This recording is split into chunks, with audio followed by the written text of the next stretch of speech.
Olá, alunos, tudo bem? Aqui é o professor Endrigo para mais uma aula de ciências.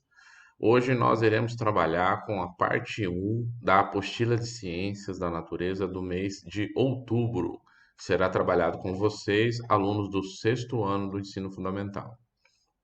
Recapitulando um pouquinho o que nós vimos no mês anterior, nós estudamos sobre as células e aprendemos que as células são as unidades funcionais e estruturais dos seres vivos, né? E, portanto, todos os seres vivos são formados por células, ok? E aí nós também aprendemos que essas células elas vão se organizar, elas vão se juntar de acordo com suas características e suas funções, né? E aí elas vão formar os tecidos biológicos, né? E aí nós aprendemos que são basicamente quatro tecidos biológicos que compõem o corpo humano, sendo eles o tecido conjuntivo, o tecido epitelial, o tecido muscular e o tecido nervoso. E aí nós aprendemos também que vão existir subtipos, né? Então nós temos alguns subtipos de tecido conjuntivo, muscular, epitelial e por aí vai, ok? Bom, esses tecidos biológicos, por sua vez, eles vão se organizar, né? Eles vão se juntar e vão formar órgãos com funções específicas, né? Então, o coração, o pulmão, o estômago, o cérebro, os rins, o fígado. Então, são alguns exemplos de órgãos que compõem o corpo humano. E esses órgãos, quando se juntam, eles vão formar sistemas. Então, nós temos, por exemplo, conforme aparece na foto aqui, o sistema digestivo. Ele é composto por estômago, fígado, pâncreas, intestino delgado, intestino grosso. Então vejam que são vários órgãos que se juntam, né? Além desses aqui temos também o esôfago, a boca. Então são vários órgãos que se juntam para formar um sistema. E aí o conjunto de vários sistemas vai formar o organismo, tá certo? Então, é essa a sequência de organização. A gente começa com célula, uma estrutura microscópica. Essas células se juntam e formam os diferentes tipos de tecidos biológicos, que por sua vez se juntam, formam órgãos, que formam sistemas e vai formar o organismo como um todo, ok? Hoje, a nossa apostila ela é dedicada em basicamente dois sistemas. O sistema nervoso, que nós estudaremos hoje, que compõe a parte um da apostila, e a parte 2, que é composta pelo sistema muscular e esquelético, né? Que nesse caso vai desempenhar uma função única.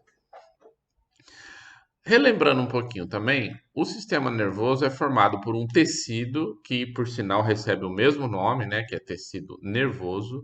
E esse tecido nervoso, ele é composto basicamente por um tipo de célula especializada chamada de neurônio, né? Do lado esquerdo nós vemos o desenho de um neurônio. Então vejam que é uma célula que tem uma partezinha meio que estrelada com várias ramificações, né? Aqui nessa região, que nós chamamos de corpo celular. Do corpo celular tem essas ramificações chamadas de dendritos.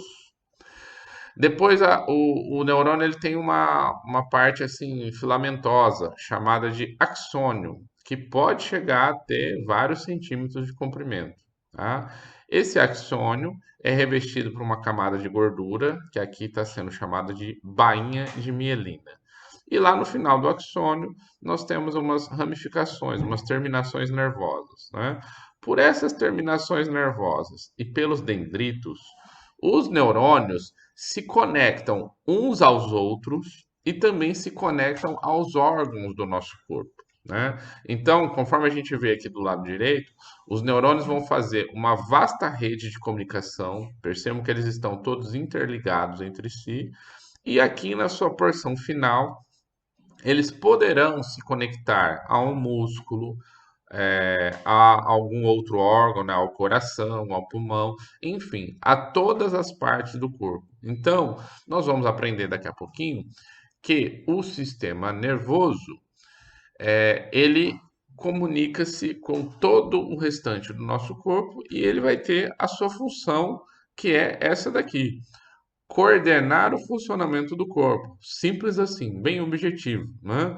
Então, essa coordenação poderá ser de forma voluntária. Então, por exemplo, quando eu mexo um músculo do meu braço, da minha mão, quando eu mexo músculos das minhas pernas, dos meus pés, eu estou controlando com o meu cérebro, com o meu sistema nervoso, o funcionamento desses músculos.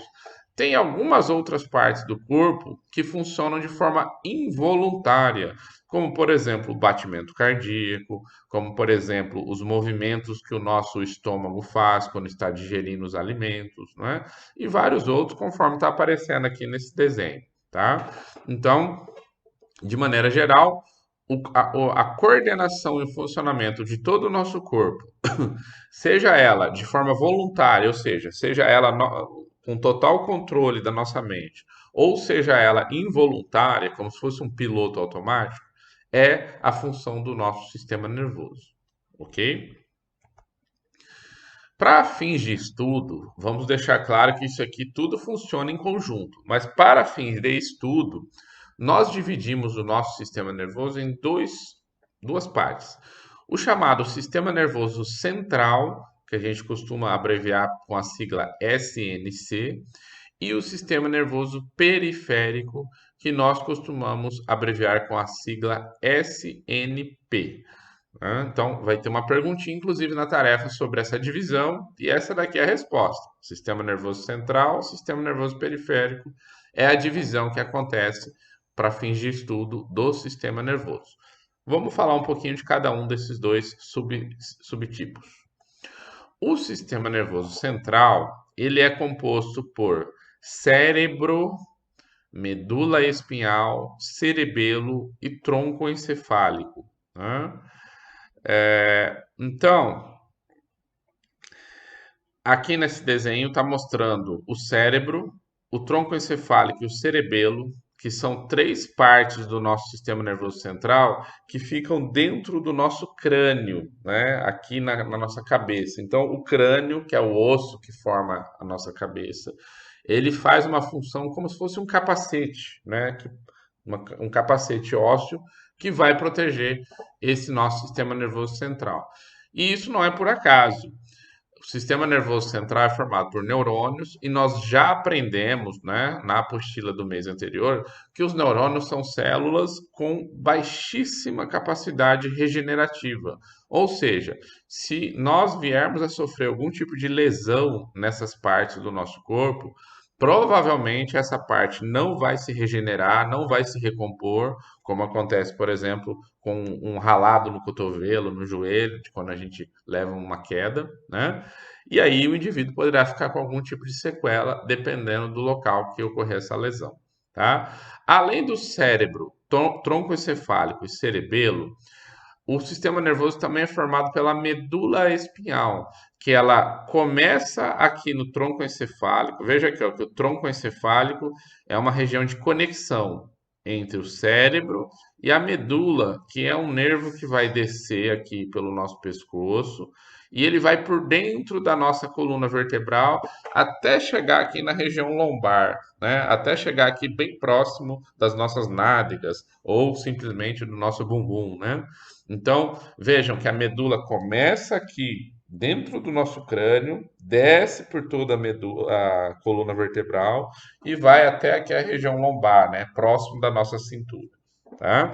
E, como eu já adiantei, a medula espinhal então fica protegido dentro das vértebras da coluna vertebral, né, que é uma estrutura óssea também que tem, dentre outras funções, proteger a medula espinhal, tá? Assim como o encéfalo, né, como o cérebro, o tronco encefálico e o cerebelo, a medula espinhal também é muito sensível e com baixíssima capacidade regenerativa também. Então, os indivíduos que sofrem algum tipo de lesão na medula, por exemplo, eles acabam perdendo o movimento das pernas, né? Então, se essa lesão for mais próxima da cintura, o indivíduo ele perde os movimentos da cintura para baixo. Se essa lesão for próxima ao pescoço, ele provavelmente perde os movimentos, inclusive dos braços, né? Ele acaba mexendo só a cabeça e mais nada, né? São os chamados paraplégicos, quando é da cintura para baixo, e tetraplégicos, quando é do pescoço para baixo, tá ok? O sistema nervoso periférico, eu vou ler esse trechinho que está na apostila de vocês aqui. É composto por milhões de nervos que se ligam uns aos outros nos músculos ou em outros receptores do nosso corpo. São esses nervos os responsáveis por recolher todas as informações e direcionar para a medula, que por sua vez leva a informação ao cérebro, né? Então, dessa medula, né, que ela está aqui ó, em vermelhinho, né? Dessa medula aqui, na verdade, ela vem até aqui embaixo, tá? O desenho em vermelho aqui tá vindo só até aqui, mas ela vem até aqui no finalzinho aqui, ó. Ela vem até aqui mais ou menos, né?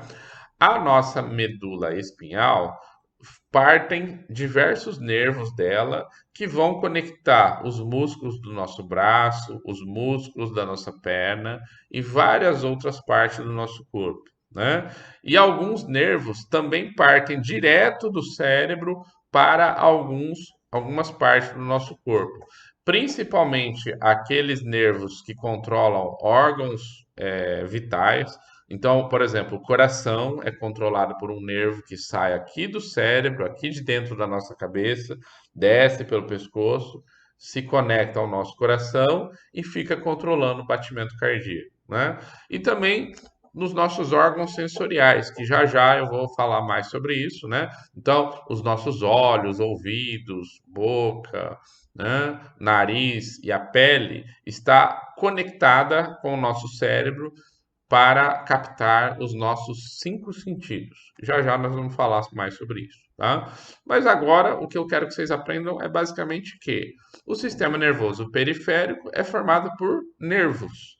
Os nervos, que aqui no desenho aparece pintadinho de azul, né? Nada mais são do que ramificações do sistema nervoso central. O próprio nome periferia já lembra alguma coisa que fica nas extremidades, né? Então, sistema nervoso periférico são os nervos, ok? Esses nervos podem ser classificados de três tipos, dependendo, né, da função que eles desempenham. Os nervos motores são aqueles responsáveis por movimentos que nós temos controle sobre ele, como, por exemplo, os músculos das pernas e dos braços. Então, quando eu estou mexendo um braço, mexendo uma perna, mexendo meus dedos, né? Quando eu estou abrindo e fechando minha boca, mexendo minha cabeça para lá e para cá, então todos esses movimentos que nós temos total controle sobre eles, são conexões que existem entre o nosso cérebro e os músculos. E esse tipo de nervo que faz essa conexão é chamado de nervos motores. Os nervos sensoriais, nós vamos falar dele daqui a pouquinho nos próximos slides, conectam os nossos órgãos do sentido. Então, quando a nossa função de enxergar, de ouvir, de sentir cheiros, de sentir sabor dos alimentos e de sentir as pressões, como por exemplo, quente, frio, liso, né? O tato, que a gente encosta nas coisas e sente, são nervos sensoriais. E por último, os nervos autonômicos são aqueles que eu falei para vocês lá no início, né? Que são nervos que controlam funções do nosso corpo, da qual nós não temos nenhum controle, né? É como se fosse um piloto automático. Por exemplo, o nosso batimento cardíaco. Existem nervos que saem aqui do cérebro, já falei isso para vocês, vou repetir. Tem nervos que saem do nosso cérebro, descem pelo nosso pescoço, se conectam ao nosso coração e fica controlando o batimento cardíaco do nosso coração. Inclusive, quando a gente está dormindo, o nosso coração não para de bater, né? Esse tipo de nervo é chamado de nervo autonômico ou autômato, né? E são nervos que controlam funções da qual a gente não tem nenhum controle sobre elas, né? É como se fosse um piloto automático funcionando aí, certo? E como eu disse para vocês, os nervos aqui sensoriais, eles são os nervos que controlam os chamados sentidos do corpo humano, né? Quais são esses sentidos? Vocês aprenderam já em séries anteriores. A visão, o olfato, o paladar, a audição e o tato, tá certo? E aí, conforme vocês estão vendo aqui nessa foto da esquerda, então olha só, ó, aqui ó, do nariz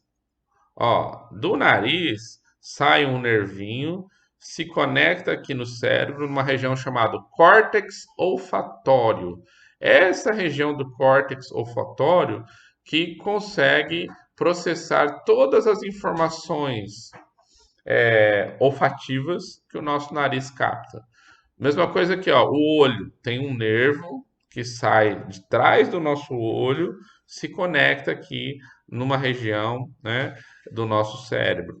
Essa região aqui vai coordenar toda o processamento das imagens que o olho consegue captar.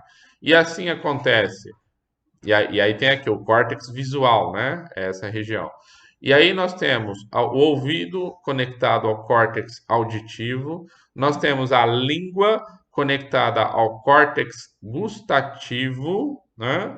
E nós temos aqui uma região chamada de tálamo, que vai se conectar com toda a extensão da nossa pele, tá?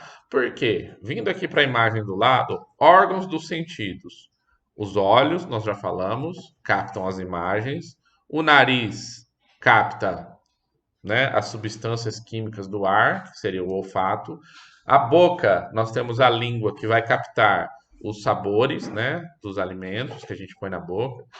Os ouvidos vão captar as ondas sonoras, ou seja, vão captar os sons do ambiente, e a pele é o órgão do tato. Aqui no desenho está aparecendo a mão de uma pessoa, né? Aqui embaixo, tá?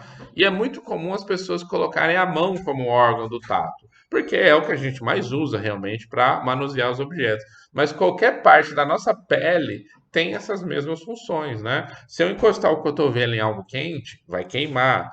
Se eu encostar o cotovelo, o joelho, a perna em algo frio, eu vou saber que está frio. Se eu colocar qualquer parte do meu corpo em algo pontiagudo, eu vou sentir a dor, eu vou sentir aquela pressão, né?